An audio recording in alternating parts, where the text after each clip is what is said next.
we are coming close to the goal for which we have been striving.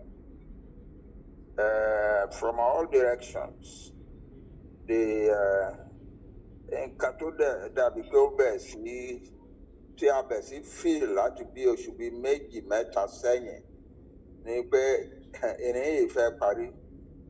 And parí glory and beauty and rejoicing. So I want to congratulate the Yoruba people. We promised at the beginning that our struggle was going to be peaceful. It was a deliberate choice in order to get acceptability in the world. And it has worked. It has worked. So today, various international agencies and some governments are saying, these people are serious. You see, the point is, what we are demanding, what we are fighting for, what we are striving towards, is a matter of law. The 1945 treaty that created the United Nations stated clearly that every nation, that is nationality or ethnic group or tribe or whatever you call them, has a right to self-determination, period.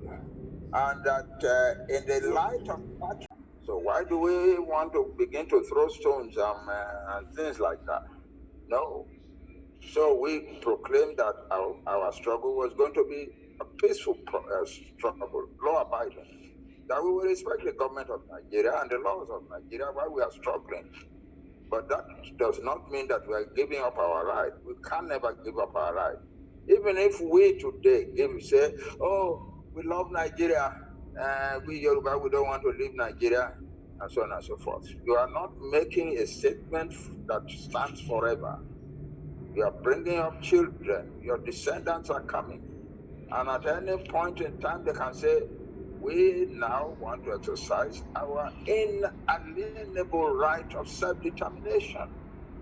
So there is no group, there is no generation of Yoruba people that can make the final statement. Okay, no Nigeria, if you make that, you are just saying, you are just speaking nonsense. Because your son, your grandson, can wake up some 20, 30 years from now, or 50 years from now and say, no, wow, it's Nigeria.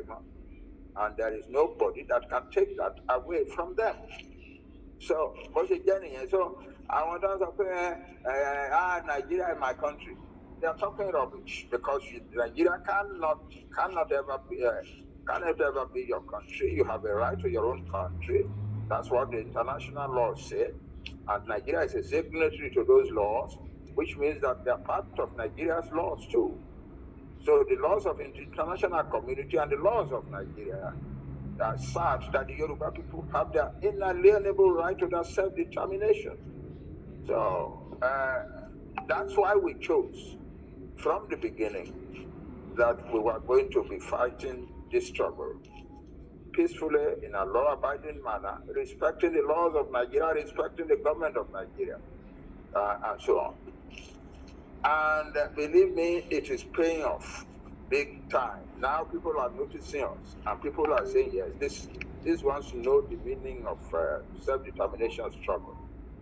We are not fighting anybody. We are not killing policemen or soldiers or something, or destroying police stations.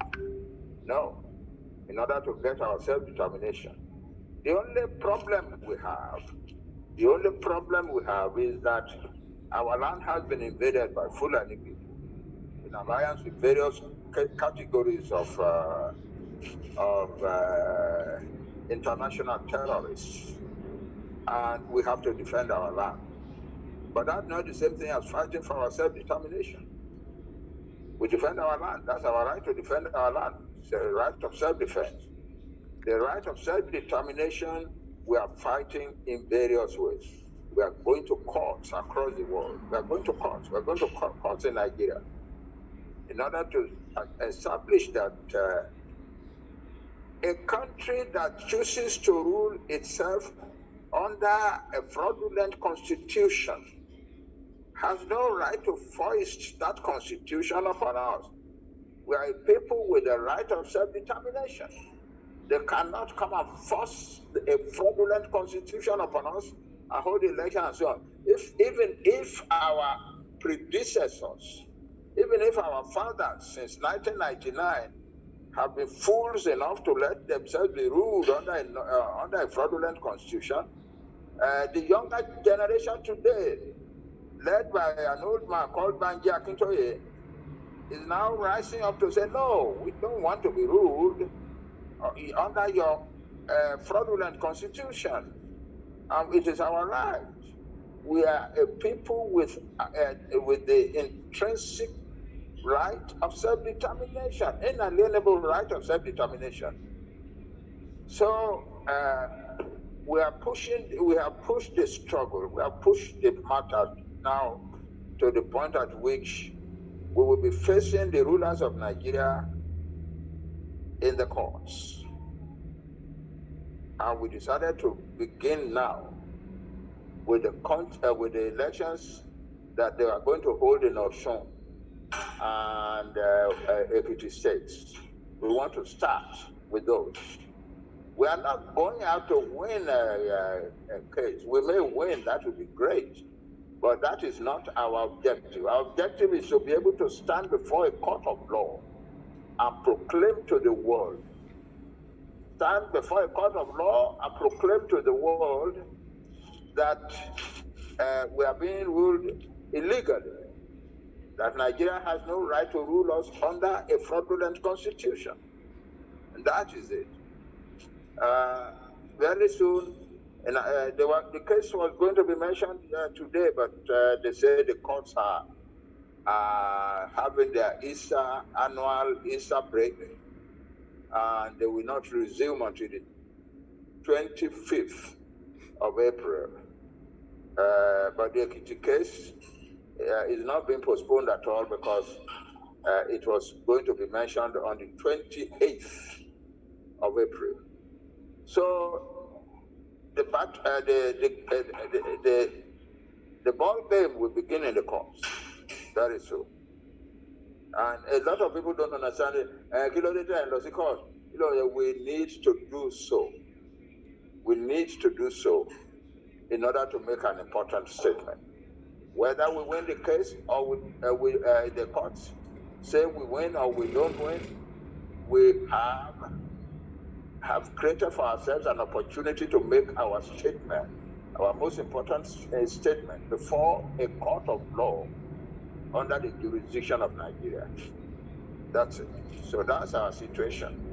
And as you all know, we have also filed a case before the International Criminal Court against the government and the functionaries of the Nigerian government. Our struggle is a civilized struggle. It's not. We don't go about killing policemen, burning police stations, but we are moving forward at a pace that we can now say, thank God, we can see that we are moving forward. That's it.